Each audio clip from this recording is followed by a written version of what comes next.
Tá certo.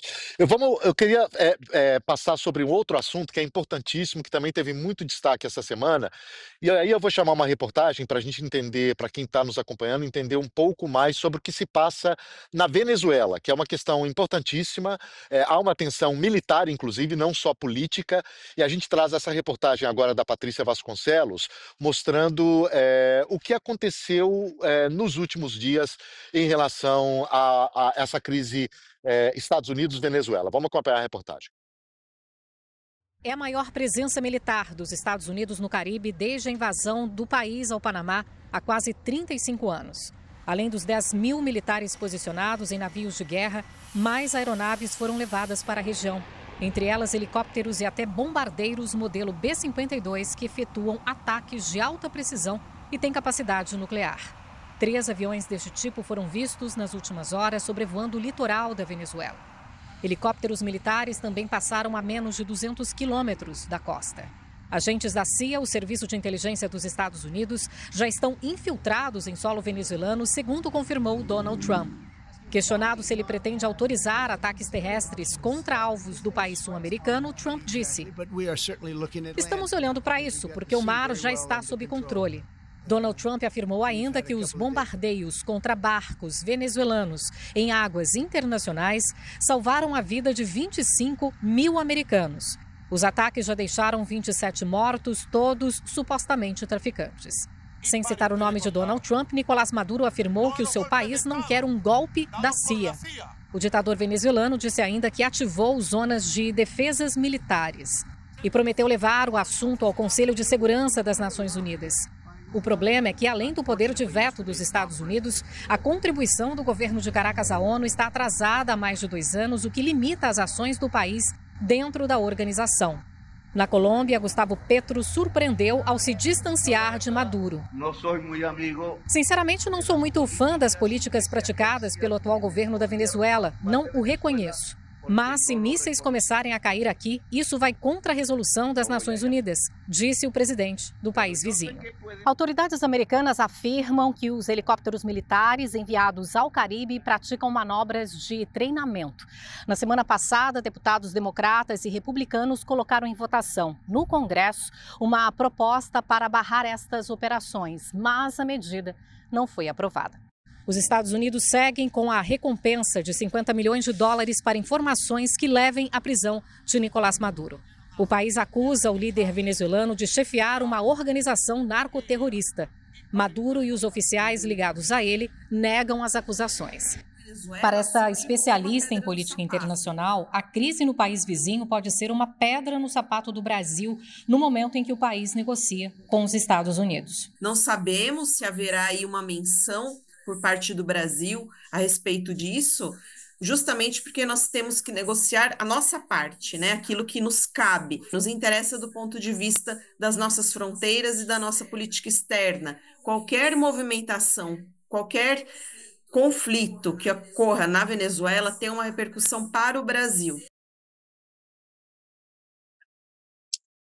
Pois é, sem dúvida, né? Teria uma repercussão no Brasil caso houvesse alguma intervenção militar direta na Venezuela. Isso não que os governos democratas tivessem uma relação de amor com o regime da Venezuela, obviamente que não, mas essas ações militares mudam essa relação de patamar, né, professora? Até que ponto a senhora acredita que essa situação tende a piorar? Porque a declaração do presidente americano foi muito enfática nisso, né? Olha, terminamos o nosso serviço em mar e agora podemos recomeçar o trabalho. Sim. Eles estão tentando, com certeza, assustar Maduro, né? O objetivo número 1 é assustar Maduro e limitar também as fontes de recursos dos funcionários de Estado que estão envolvidos em narconegócios, digamos, né?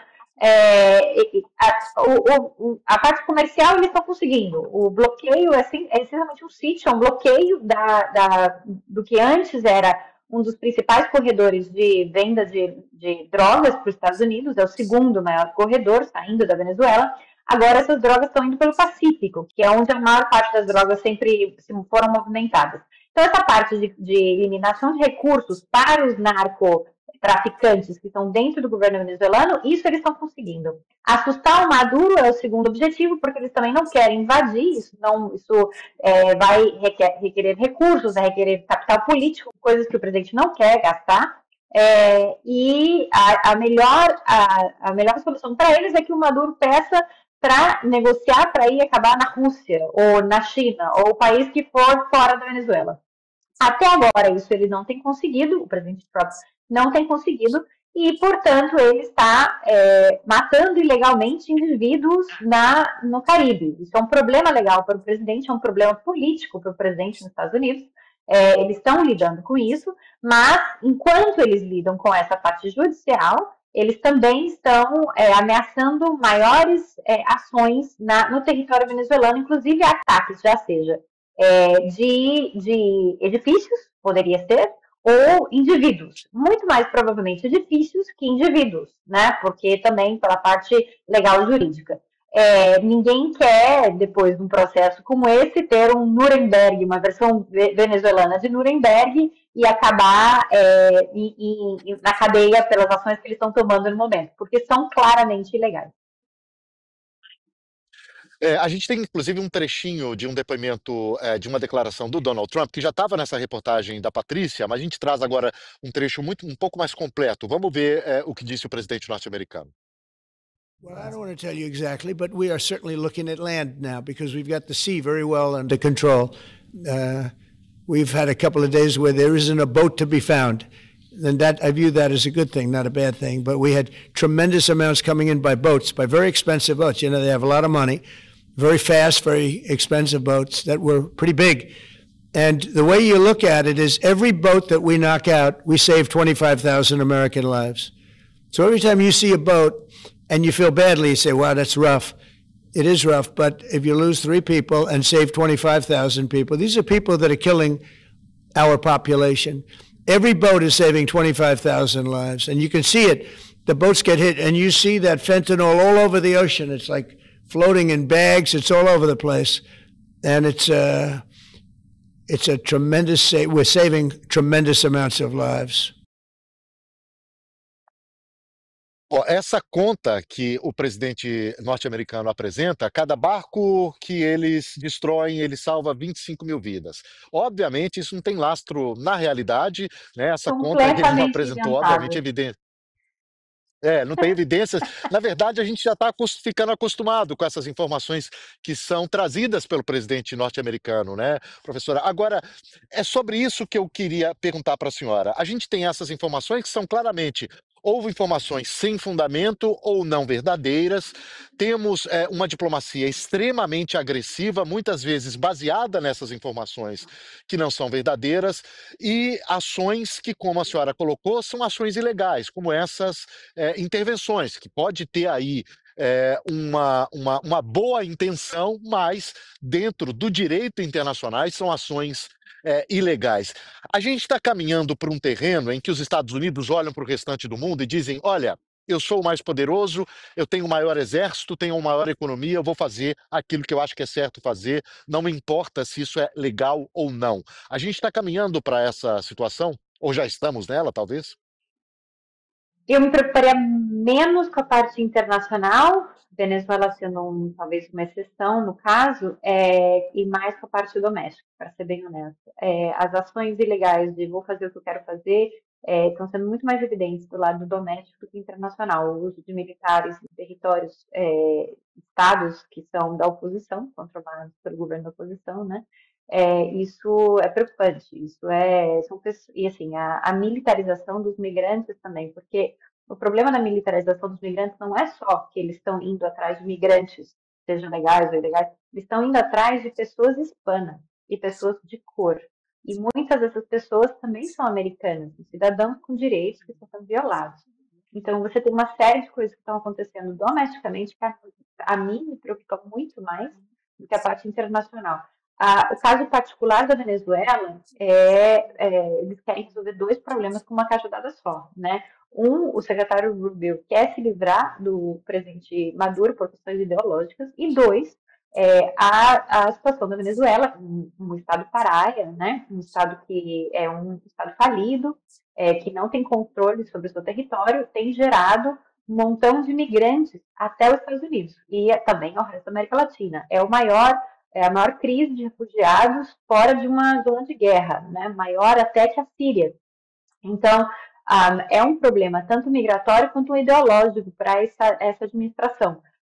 Mas ele é um problema muito pontual. Você não vê esse tipo de ação concreta, retórica sim, né? Panamá, Groenlândia, etc.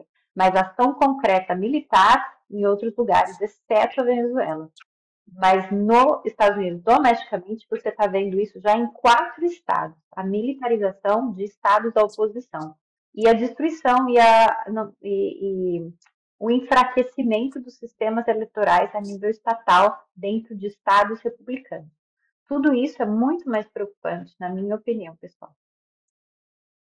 A gente tem, inclusive, falando sobre Venezuela, o que disse também o presidente da Venezuela, o ditador Nicolás Maduro. Vamos ver um trechinho do que ele disse essa semana sobre essa ameaça dos Estados Unidos. No al cambio de régimen que nos recuerda tanto a las fallidas guerras eternas de Afganistán, Irak, Libia y pare usted de contar. No a los golpes de Estado dados por la CIA, que nos recuerda tanto a los 30.000 desaparecidos por la CIA en los golpes de Estado contra Argentina, al golpe de Estado de Pinochet y los 5.000 jóvenes asesinados y desaparecidos. ¿Hasta cuándo golpes de Estado de la CIA? América Latina no los quiere, no los necesita y los repudia. Así que la paz se gana, no tengo ninguna duda. La paz se preserva. Aí ele usa um argumento que é muito caro para muitos países da América Latina, que é o envolvimento direto do governo dos Estados Unidos ou da inteligência do governo dos Estados Unidos em vários golpes de Estado na América Latina, o relacionamento do governo com as ditaduras militares. Esse é um argumento que, obviamente, ele vai usar com muita força, mas a senhora acredita que ele consegue angariar alguma simpatia, a não ser de países ali já muito alinhados da Venezuela, como a Nicarágua, por exemplo, Cuba? Ele consegue ter simpatia de outros países latinos, Brasil, talvez, outros países, usando esse tipo de argumento mais uma intervenção dos Estados Unidos. Vocês vão ficar calados se isso acontecer? Como é que a senhora, conhecendo tanto a América Latina como a senhora conhece, e os Estados Unidos, como é que a senhora enxerga esse movimento daqui para frente? Na política, a mensagem é tão importante quanto o mensageiro, né? A mensagem é forte, a mensagem é uma boa mensagem, uma triste mensagem para mim, como americana e brasileira, mas é uma mensagem boa, bem argumentada. O problema é o mensageiro. Você tem uma pessoa que perdeu a eleição por 37% dos votos, que quase nenhum país na América Latina reconhece ele como presidente, que não é aceito diplomaticamente em quase nenhum país da América Latina, com exceção de possivelmente a Nicarágua e a Cuba, e mesmo assim esses dois eu acho que também não querem muito a ver com o Maduro no momento. Então você tem um mensageiro que é hipócrita no caso, né? Assim como o presidente Trump, sejamos honestos, né? A mensagem dele eu não concordo e o mensageiro também não é muito bom do lado americano, mas nesse caso a mensagem é forte com um mensageiro muito débil, muito fraco, que é o presidente Maduro, que é o líder do regime Maduro, e não acho, pela debilidade do mensageiro, não acho que há muitos países na América Latina que vão abertamente e forçosamente apoiar a posição do Maduro. É bom lembrar que, conversando com diplomatas brasileiros, hoje é muito clara a mudança de posição e de humor no governo brasileiro em relação à Venezuela. O Brasil, inclusive, trabalhou abertamente para que a Venezuela não fosse incluída nos BRICS, no grupo dos BRICS. Ele tinha a expectativa de que isso acontecesse, mas foi uma condição do Brasil ali. O Brasil colocou uma mão forte ali depois das eleições, inclusive, e as relações não estão das melhores, mas há que se ver, houver algum tipo de intervenção, qual seria ali a posição do Itamaraty.